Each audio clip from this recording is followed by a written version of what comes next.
जम्मू कश्मीर में जल्द ही विधानसभा चुनाव होने वाले हैं, लेकिन उससे पहले नए वोटरों को लेकर घाटी में सियासी घमासान छिड़ गया है। महबूबा मुफ्ती और उमर अब्दुल्ला ने इसे बीजेपी की चाल बताया, जिसके बाद आज पीडीपी प्रमुख महबूबा मुफ्ती को फिर से नजरबंद कर दिया गया है, जिसकी जानकारी खुद महबूबा मुफ्ती ने दी है। तो क्या महबूबा मुफ्ती से डरती है बीजेपी? देखते हैं ये रिपोर्ट। जम्मू कश्मीर में विधानसभा चुनाव को लेकर हलचल तेज है। चुनाव आयोग ने वोटर लिस्ट पर काम करना शुरू कर दिया है, लेकिन चुनाव आयोग के नए वोटर शामिल होने वाली बात पर विवाद खड़ा हो गया है। हालांकि इस मामले में अब सरकार की ओर से सफाई दी गई है। दरअसल आयोग ने कहा था कि इस बार वोटर लिस्ट में 20 से 25 लाख नए वोटर शामिल हो सकते हैं, क्योंकि अब जम्मू कश्मीर में रह रहे बाहरी लोगों को भी वोटिंग का अधिकार मिल जाएगा। नए वोटरों को लेकर मचे घमासान के बाद जम्मू कश्मीर के सूचना और जनसंपर्क निदेशालय ने वोटर लिस्ट के संशोधन पर सफाई दी है। कहा है कि कश्मीर प्रवासियों के उनके मूल निर्वाचन क्षेत्रों की वोटर लिस्ट में नामांकन के लिए विशेष प्रावधानों में कोई बदलाव नहीं किया गया है। जम्मू कश्मीर सरकार में संपत्ति और नौकरियों की खरीद से जुड़े नियमों में बदलाव नहीं हुआ है।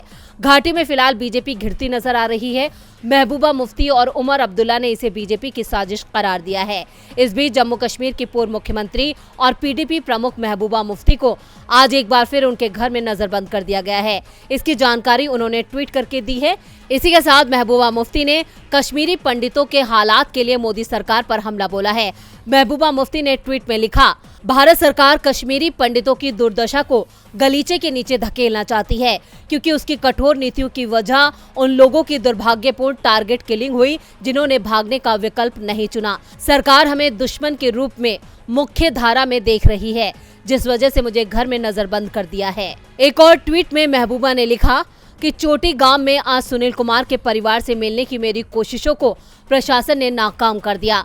इसी प्रशासन का दावा है कि हमें लॉक करना हमारी अपनी सुरक्षा के लिए है, जबकि वे खुद घाटी के कोने कोने में जाते हैं। महबूबा मुफ्ती लंबे वक्त से मोदी सरकार पर हमलावर रही हैं, क्योंकि जम्मू कश्मीर को लेकर बीजेपी की नीतियां काफी सख्त हैं और घाटी में जीत के लिए बीजेपी नए प्रपंच रच रही है। डीबी लाइव की रिपोर्ट।